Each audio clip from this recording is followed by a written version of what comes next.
नमस्कार, स्वागत है आपका हमारे चैनल 4 जागेंद्र मिश्रा में। दोस्तों, अगर आप अपनी लाइफ में कुछ नया सीखना चाहते हैं तो चैनल को सब्सक्राइब जरूर करिएगा। गाय के इस अंग को छूने से दरिद्रता का नाश होता है, रोड़पति भी हो जाते हैं करोड़पति, जन्मों जन्मों की गरीबी दूर हो जाती है। दोस्तों, भगवान श्री कृष्ण कहते हैं कि गाय समस्त संसार की माता है। गाय एक दिव्य प्राणी है। जिस भी घर में गाय होती है उस घर की सभी वास्तु दोष भी समाप्त हो जाते हैं। धर्म ग्रंथों के अनुसार गाय में सभी देवी देवताओं का निवास है, अतः गाय की पूजा करने से समस्त देवी देवताओं की पूजा का फल प्राप्त होता है। गाय पर सभी नक्षत्रों का प्रभाव पड़ता है। गाय की रीढ़ की हड्डी में सूर्य केतु नाड़ी होती है, जो सूर्य की किरणों में रक्त संचार बनाती है। यही स्वर्ण क्षार गाय की दूध में विद्यमान होते हैं, जो मनुष्य के लिए अमृत के समान है। इसी स्वर्ण क्षार के कारण ही गाय के दूध का हल्का सा रंग पीला होता है। आज हम आपको बताएंगे गौ माता की पूजा करने से मनुष्य को कौन कौन से फल मिलते हैं, साथ ही घर से वास्तु दोष नष्ट करने के लिए कौन से उपाय करने चाहिए और गाय के किस अंग को छूने से, स्पर्श करने से शास्त्रों में अत्यंत शुभ माना गया है। तो आइए जानते हैं। लेकिन दोस्तों, उससे पहले आपसे रिक्वेस्ट करते हैं, वीडियो को लाइक जरूर करिएगा, दोस्तों को शेयर कर दीजिएगा और अगर आपने अभी तक चैनल को सब्सक्राइब नहीं किया तो चैनल को सब्सक्राइब करके बेल आइकन को प्रेस कर दीजिएगा। दोस्तों, सनातन हिंदू धर्म में गाय को, गंगा को और गायत्री को काफी धार्मिक महत्व बताया गया है और सबसे अधिक है। शास्त्रों के अनुसार गाय के शरीर में 33 कोटि देवी देवताओं का निवास है। जो जातक नित्य गाय की पूजा करता है उस पर सभी देवी देवताओं की कृपा बरसती है। जो भी गाय की सेवा करता है उन्हें गौ माता मानता है और गौ माता उस पर आने वाले समय में सभी संकट, सभी विपत्तियों से उसे बचाती हैं। गौ माता कामधेनु समस्त प्रकार के कष्टों को हरने वाली हैं और जातक की हर मनोकामना का पूर्ण करने वाली है। कहा जाता है कि सूर्यास्त के पश्चात जब गाय वन से घर पर लौटती है तो इसके खुरों में धूल उड़ती है। उससे मनुष्य के सभी पाप धुल जाते हैं।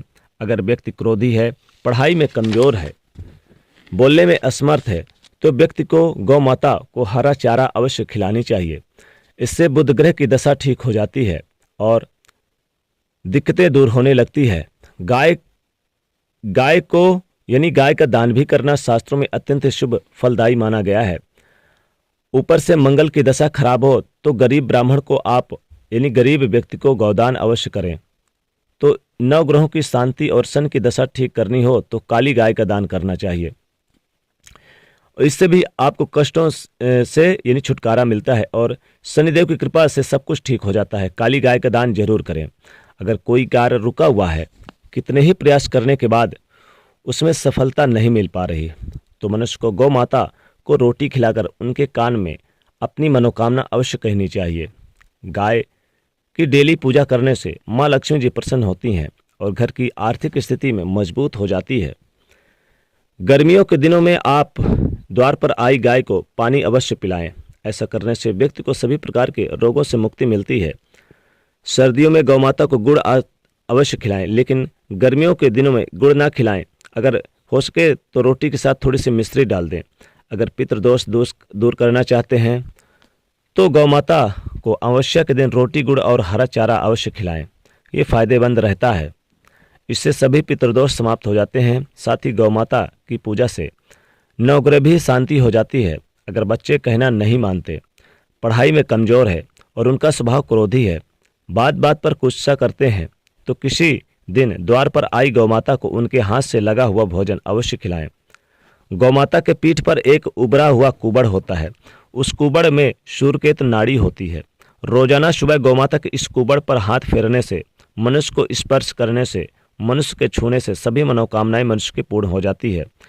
तो आप गाय के कुबड़ कि ऊपर जो उठा हुआ भाग होता है पीठ पर ऊपर, उसी को छुए, उसी को स्पर्श करें तो रोड़पति भी हो जाते हैं करोड़पति, जन्मों जन्मों की गरीबी दूर हो जाती है।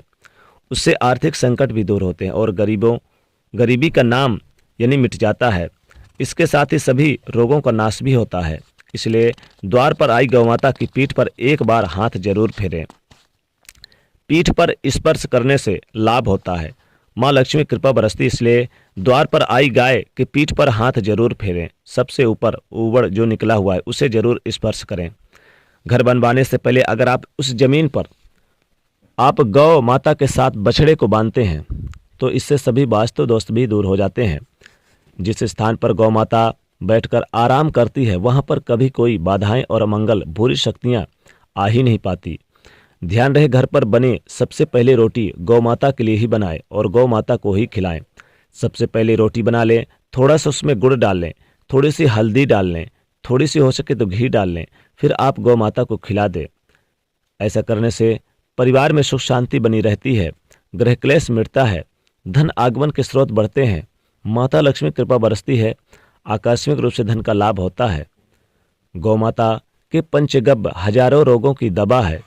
इसे सेवन करने से असाध्य रोग भी मिट जाते हैं।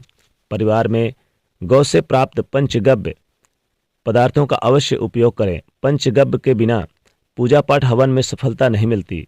गौ माता के गोबर से बने उपलों से रोजाना घर का, दुकान और मंदिरों परिसरों में धूप करने से वातावरण शुद्ध हो जाता है, नेगेटिविटी दूर हो जाती है और सकारात्मक ऊर्जा का वास होता है और व्यापार में वृद्धि होती है। धन आगमन के स्रोत बढ़ते हैं, साथ ही ग्राहकों की संख्या भी बढ़ती है।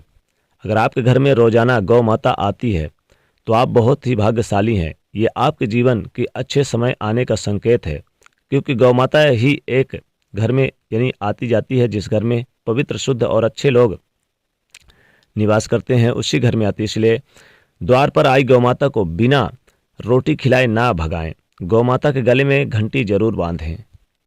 गाय के गले में घंटी बंधी अगर वो बज रही है तो गौ माता की आरती होती है। इससे 33 कोटि देवी देवता की आरती का फल मिलता है। गौ माता के गोबर में माँ लक्ष्मी का वास होता है। गौ माता के मूत्र में गंगा जी का वास होता है। इसलिए गौ माता की पूजा और दूध का सेवा अवश्य करें। तन मन जो भी व्यक्ति गौ माता की पूजा करता है, आराधना करता है, वह बैतरणी नदी को पार कर जाता है और गोलोक धाम को पधारता है। माता लक्ष्मी कृपा उसके जीवन में बरसती है। तो दोस्तों, गौ माता के ऊबड़ वाली यानी कुबड़ जो ऊपर का हिस्सा भाग है उसी को स्पर्श करने से दरिद्रता का नाश होता है, रोडपति भी हो जाते हैं, करोड़पति, जन्मों जन्मों की गरीबी दूर हो जाती है। गौ माता की पूजा आप किसी भी दिन कर सकते हैं, रोज कर सकते हैं। इससे माता लक्ष्मी कृपा बरसती है, कभी भी धन की कमी नहीं होती है। धन आगमन के रास्ते स्रोत बढ़ते चले जाते हैं, जीवन में आप धनवान बनते चले जाते हैं। तो दोस्तों, कमेंट में जरूर लिखेगा जय गौ माता और जय माँ लक्ष्मी। साथ ही दोस्तों, वीडियो को लाइक करिएगा, ज़्यादा से ज़्यादा शेयर करिएगा और चैनल को सब्सक्राइब करिएगा। जय माँ लक्ष्मी।